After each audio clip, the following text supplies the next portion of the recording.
Good morning students. आज हम पढ़ेंगे चैप्टर 3 भारतीय संघीय व्यवस्था की विशेषताएं या संघीय व्यवस्था के आधारभूत तत्व।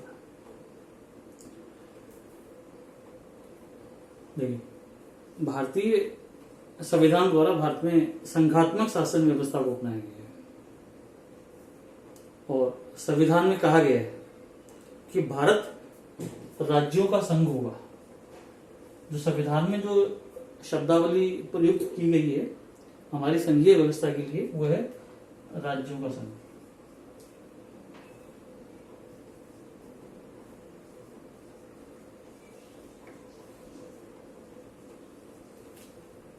भारत राज्यों का संघ होगा। भारतीय संघीय व्यवस्था में 29 राज्य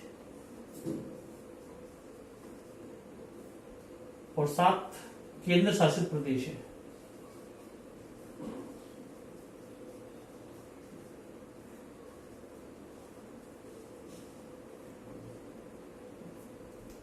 लेकिन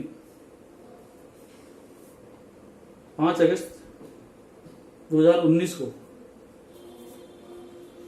एक राज्य कम हो गया है, जम्मू कश्मीर। उससे राज्य का दर्जा ले लिया गया है। तो अब इस तरह वर्तमान में 28 राज्य है। लेकिन जम्मू कश्मीर को 2 केंद्र शासित प्रदेशों में बांट दिए गए हैं, जम्मू कश्मीर और लद्दाख। तो यहां पर +2 हो गए, यानी 9 हो गए। यहां -1 हो गया, जम्मू कश्मीर कम हो गया। लेकिन उसको 2 केंद्र शासित प्रदेश बना दिए गए, 2 यहां बढ़ गए, 1 यहां कम हो गया। इस तरह वर्तमान में 28 राज्य और 9 केंद्र शासित प्रदेश है।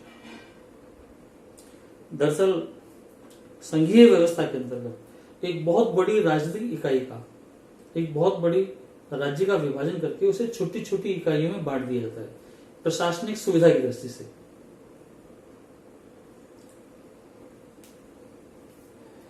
एक मिनट,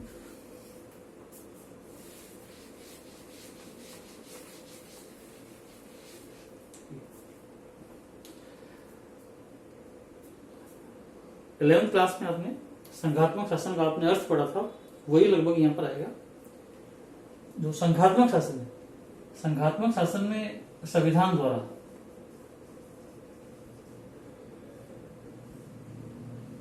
केंद्र और राज्य के बीच में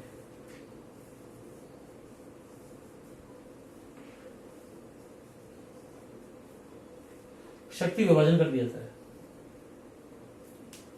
संघात्मक शासन व्यवस्था में संविधान द्वारा केंद्र और राज्यों के बीच में शक्ति विभाजन कर दिया जाता है और दोनों का मतलब केंद्र और राज्य अपने अपने अधिकार क्षेत्र में एक दूसरे से पृथक और स्वतंत्र होते हैं। ये संघीय व्यवस्था है। जैसे भारत है, अमेरिका है, कनाडा है, ऑस्ट्रेलिया है आदि देशों में संघात्मक शासन व्यवस्था को अपनाया गया है। अब जो हमारा जो क्वेश्चन है वो है भारत की संघीय व्यवस्था के आधारभूत तत्व या भारत की संघीय व्यवस्था की विशेषताएं। ऐसे लक्षण या ऐसी विशेषताएं जो भारतीय संघीय व्यवस्था में देखने को मिलती है वो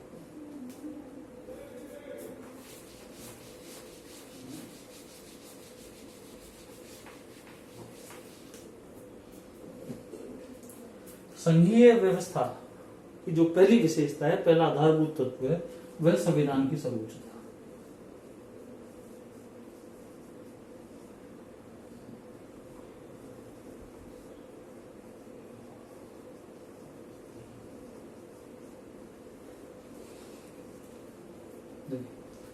संघात्मक शासन व्यवस्था वाले राज्यों में संविधान की स्थिति सर्वोच्च होती है। शासन के सभी अंग और संस्थाएं संविधान से ही शक्तियां प्राप्त करते हैं। भारत में भी संविधान की सर्वोच्चता के सिद्धांत को अपनाया गया है। भारत में संविधान सर्वोपरि है। शासन के सभी अंग और संस्थाएं, चाहे व्यवस्थापिका, कार्यपालिका और न्यायपालिका, राष्ट्रपति, प्रधानमंत्री, जो भी संस्थाएं हो, उन सभी को संविधान से शक्तियां प्राप्त होती है और इनमें से कोई भी संविधान का उल्लंघन नहीं कर सकता है। तो यह संविधान की सर्वोच्चता। दूसरा है लिखित व कठोर संविधान।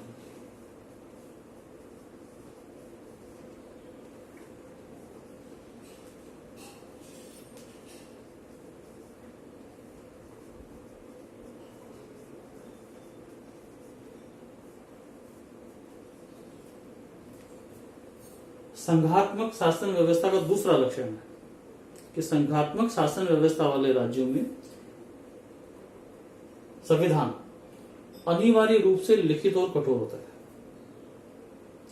भारत का संविधान भी लिखित है और कठोर है।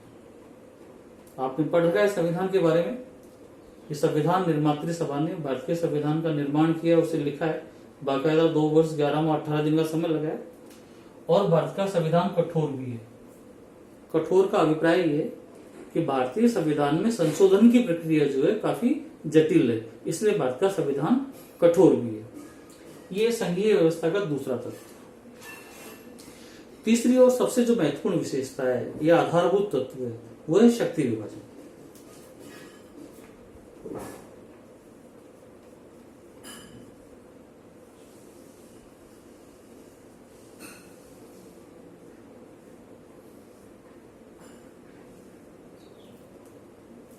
संघात्मक शासन व्यवस्था वाले राज्यों में केंद्र और राज्य के बीच शक्ति विभाजन कर दिया जाता है। अभी हमने अर्थ में भी ये बात क्लियर की थी कि संविधान द्वारा केंद्र और राज्य के बीच शक्ति विभाजन कर दिया जाता है। वही चीज है यहाँ पर। संघात्मक शासन व्यवस्था वाले राज्यों में केंद्र और राज्य के बीच संविधान द्वारा शक्ति विभाजन कर दिया जाता है। भारत में भी ऐसा किया गया है। संविधान द्वारा 3 सूचियों में शक्ति विभाजन किया गया है।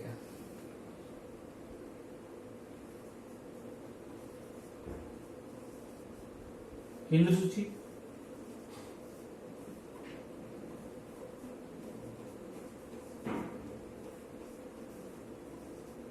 राज्य सूची,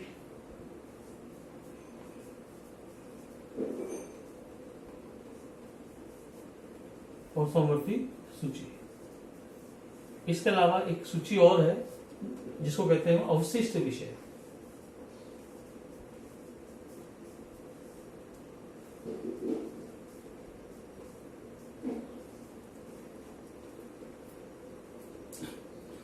देखिए, जो भारत में जो शक्ति विभाजन किया गया संविधान द्वारा 3 सूचियों में, केंद्र सूची, राज्य सूची और समवर्ती। केंद्र सूची में राष्ट्रीय महत्व के 97 विषय शामिल किए गए। राष्ट्रीय महत्व के बड़े और महत्वपूर्ण विषय शामिल किए गए, जिससे रक्षा है, विदेश है, खान है, रेल है, कपड़ा है। इस तरह के बड़े और महत्वपूर्ण विभाग जो है 97 विभाग ये केंद्र सूची में शामिल किए गए। इन विषयों पर कानून निर्माण और शासन संचालन का अधिकार केंद्र सरकार को प्राप्त होता है। इन विषयों पर कानून बनाएगी केंद्र सरकार यानी संसद, और शासन संचालन करेगी कार्यपालिका यानी प्रधानमंत्री और मंत्री। तो इन विषयों पर, केंद्रीय सूची के विषयों पर कानून निर्माण का और शासन संचालन का अधिकार केंद्र सरकार को प्राप्त होता है। दूसरी है राज्य सूची। राज्य सूची में स्थानीय महत्व के यानी कम महत्व के, जो क्षेत्र विशेष के महत्व के होते हैं, शिक्षा, स्वास्थ्य, सफाई, चिकित्सा, इस तरह के। हालांकि शिक्षा समवर्ती में आ गया, लेकिन इस तरह के जो विषय हैं वो राज्य सूची में रखे गए हैं। लगभग 66 विषय राज्य सूची में रखे गए हैं। इन विषयों पर कानून बनाने का और शासन संचालन करने का अधिकार राज्य सरकारों को प्राप्त होता है।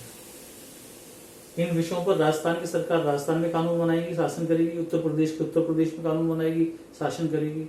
बिहार की सरकार बिहार में कानून बनाएगी, इन विषयों पर शासन करेगी। इसमें केंद्र हस्तक्षेप नहीं करेगा सामान्य परिस्थिति में। और समवर्ती सूची के विषय, समवर्ती सूची के में जो है 47 विषय शामिल किए गए। इन विषयों पर कानून निर्माण का अधिकार केंद्र और राज्य दोनों को प्राप्त होता है। समवर्ती सूची के विषयों पर केंद्र सरकार भी कानून बना सकती है और राज्य सरकारें भी कानून बना सकती है। लेकिन केंद्र और राज्य के बनाए गए कानून में अगर विरोधाभास है तो ऐसे में केंद्र का कानून मान्य होगा। और फिर है अवशिष्ट विषय। अवशिष्ट, इसको जैसे आप कहें अवशेष विषय, जो छूट गए हैं, रह गए हैं, यानी ऐसे विषय जो इन तीनों सूचियों में शामिल नहीं किए गए या कोई नया विषय है, वो कहलाता है अवशिष्ट विषय। तो ऐसे विषयों पर कानून बनाने का और शासन करने का अधिकार केंद्र सरकार को प्राप्त होता है।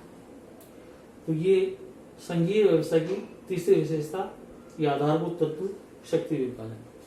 चौथी विशेषता है स्वतंत्र व सर्वोच्च न्यायपालिका।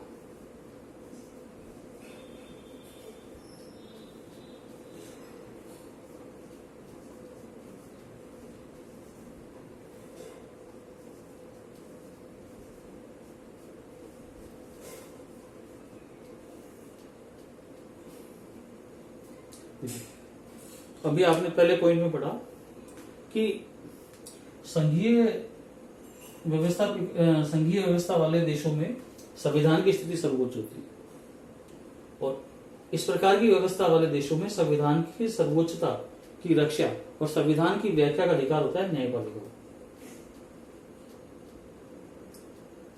भारत में भी स्वतंत्र और सर्वोच्च न्यायपालिका के सिद्धांत को अपनाया गया है। न्यायपालिका को संविधान की व्याख्या और सुरक्षा का अधिकार प्राप्त है।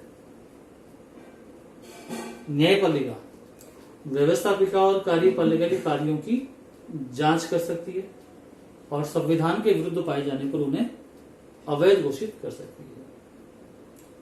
ठीक है, यह है स्वतंत्र और सर्वोच्च न्यायपालिका।